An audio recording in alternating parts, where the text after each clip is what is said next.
What's good, y'all, and welcome to another video. In this one we'll be having a look at what the update actually brought us and what you can do now that the update is here.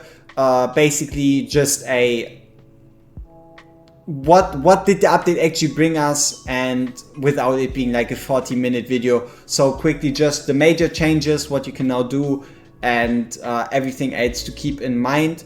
So yeah, let's get straight into it with that. And first off, you're going to be able to see the camp.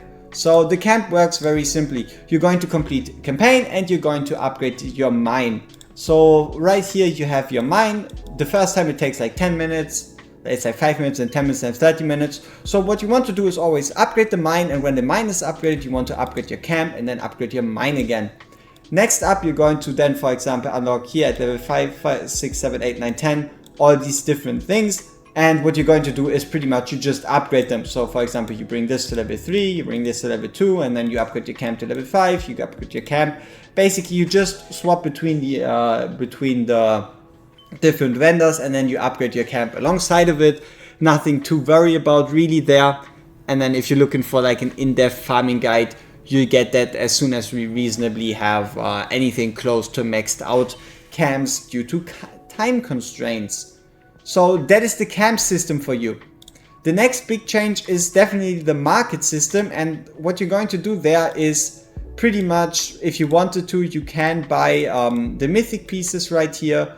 But overall, this very last slot in the bottom is the important one. After clearing everything 18, the last slot always has something valuable to buy. It is a guarantee that it is something valuable, so you mainly want to have your focus on the last slot there. Obviously there's a chance that you get it double, but like here for example, but always refresh. Don't forget your refreshes, because you have guaranteed something useful in the bottom right slot there. And also, this might be a bit controversial, but you can definitely do a 5 gem refresh and get away with it, maybe a second one, and then it kind of comes down to your account. Is it worth it for you to spend 1,500 gems on an ancient? In 99% of cases, I would say no. But if you are rich enough, you might as well go ahead and get them. I won't. So yeah, do your Dwarven Association. Other things you should be doing on the daily is your dailies, weeklies and monthlies, because they have been revamped. Every time you complete a daily, every time you complete a weekly, and every time you complete a monthly, you are working towards upgrading the contents of your dailies, weekly and monthlies. The more dailies, weeklies and monthlies you complete, the better the rewards are going to be. Those are retroactively already in the works. So if you have been doing your dailies, monthlies and weeklies in the past, they are still going to provide you the benefits as if you were doing them just now. Then I guess something that most people are interested in is this whole foundry system here. Sanguine Fabric, Smoldering Scale, go ahead, spend them, get your hands on exclusive gear, get your hands on every other gear. While you are at it, you might as well take my gear settings so that your foundry time isn't as lame. If you're interested in them specifically, here are the codes again. I also have a different video on them going over them, but if you need the gear settings, there you go. Besides that, yeah, we have obviously something more in the foundry, and that is identifying. You can now identify your tier 3 gear without any worries. When it comes to ascending pieces, obviously nothing has changed there. So you still can't ascend into tier 3, for example. Recasts and refines are something you should really probably hold out for like exclusive gear. For example, this is like an exclusive Carmel piece. You can see it turned out pretty shitty, even though the subsets are quite nice. So you could use your reforge hammers there, or even your refine crystals. As you'll notice, I've already even upgraded my crit rate. With refine crystals, keep in mind the outcome 90% of the time is always going to be between 40 and 60%, so between bar 2 and bar 3, so don't expect too much, and unless you have a lot of these, don't waste them on something that's already purple. It's not really going to get higher in any reasonable time frame. Just to prove my point, let's have a look at the crit rate. Wow, what a great way to prove my point. So as you can see, you can obviously get lucky, but I've done hundreds or even thousands of these refines, and it is mainly the 40 to 60% range that you can expect. All right, also something super important, you can now go ahead and do your Titan and Wisdom Forges. They have doubled the exclusive artifact chance from 2% to 4%, and we also have something like Kigiri is exclusive and Forges exclusive to look forward to. Most importantly, as usual, you'll be looking for Hexes exclusive, but now with the 4% chance, you have a very, very realistic one of getting what you're looking for. Next big change was the changes in rates. So you can now get Divines guaranteed at 20. You can get 5% after 12 Divines. You get your Legendary at 200 guaranteed rather than 220 in the blue summons. So it's going to be mostly like 187 to like 190 summons to get a Legendary. The limited summons for when they come, especially around Black Friday and around Christmas, are going to go down from 250 summons to 200. And for Ancients, right here, you're going to have a Legendary Lord at 200 rather than 220. Again, it is more a case of 193 to 194 rather than 200, because statistically speaking, you're never going to get pity on full pity on either Ancients, Divines, or Blues. So it's always even lower than the numbers they stated, and that's just the way the gacha works. Next up, you're going to notice a hero reset feature. The hero reset feature is for Kai. And the reason it is for Kai is because Kai has gotten a full kit revamp. Overall, it is a buff to him. It is just hard to say at the moment how big of a buff it is. For those of you that are curious and have invested in Kai, feel free to play around with him and see if you can make something happen. I'll have an in-depth look at Kai somewhere in the future in the next couple of days. Then we also have a change to Volcra. Volcra's passive on her magic attack is now a talent, and she also does 15% more damage for targets for 5 seconds. Then you have something a bit of a controversy, you could say, and that is Kigiri. Kigiri didn't actually get changed.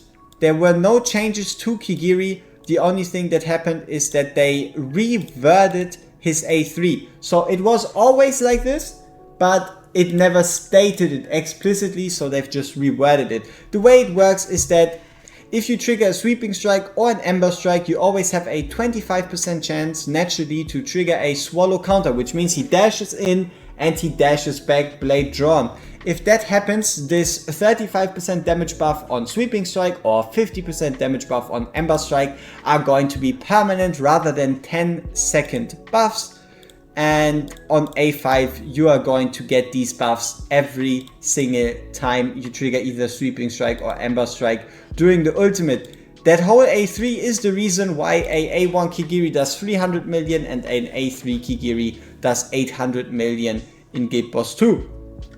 So yeah, basically if you have Soulstones, work your way towards A3 if you really want to clear 120k on Guild Boss 2 and haven't yet done so.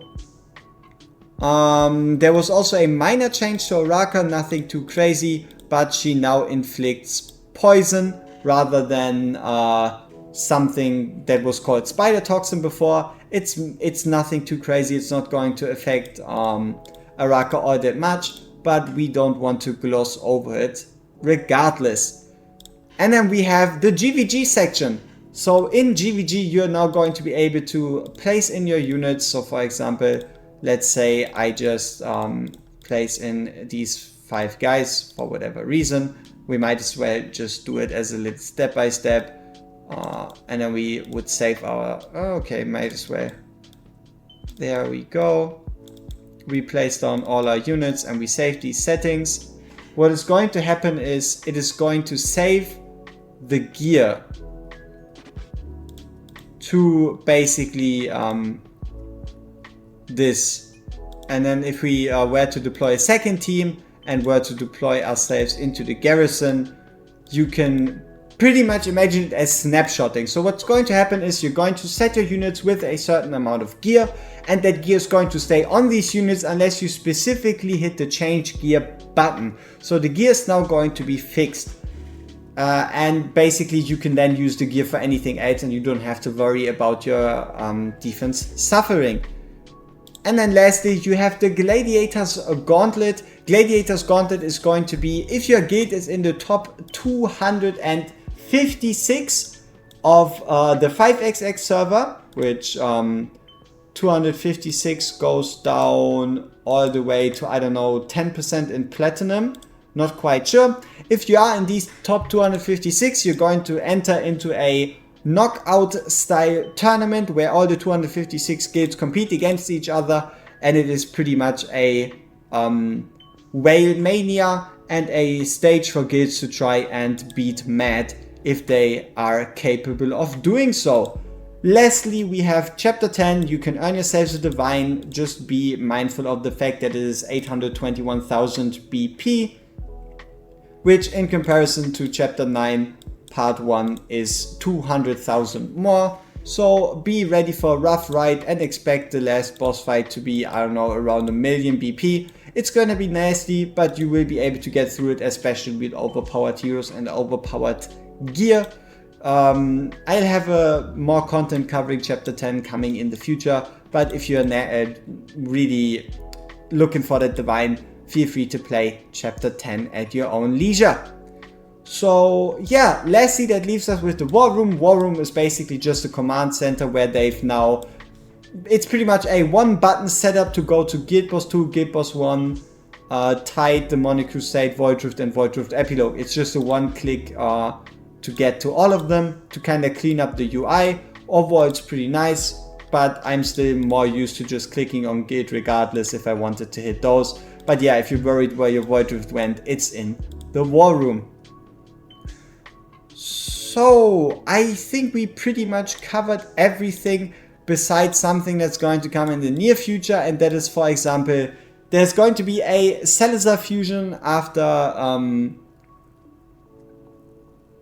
the December update, which is interesting. So the December update is actually going to be on the 8th of December, that we already have this confirmed is something very nice. But yeah, if you look through it, mostly you see that's just the same stuff. You have the exclusive gear, you have the new garrison maps, Infernal camps, whatever.